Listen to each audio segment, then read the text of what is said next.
بسم اللہ الرحمن الرحیم۔ ایک عمل ہے کہ وہ عمل ان لوگوں کے لیے ہے جو غیر شادی شدہ ہیں،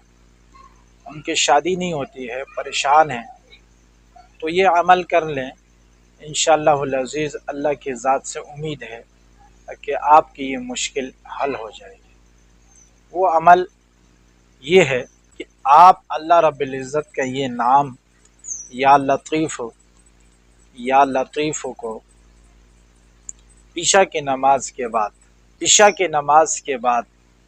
اپنے مصلی پر بیٹھ کے آپ 1100 مرتبہ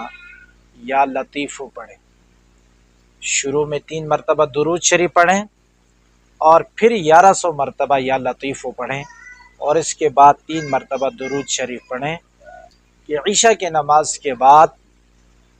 1100 مرتبہ یا لطیف پڑھیں، شروع میں 3 مرتبہ درود شریف، پھر 1100 مرتبہ یا لطیف کو پڑھیں،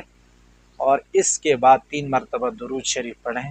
اور 5 منٹ بیٹھ کے دعا کریں، تو انشاءاللہ العزیز آپ کی جو بھی پریشانی ہوگی، اور بالخصوص شادی والی پریشانی، جس قسم کی کوئی بھی پریشانی ہو، آپ کی یہ پریشانی ضرور حل ہو جائے گی انشاءاللہ۔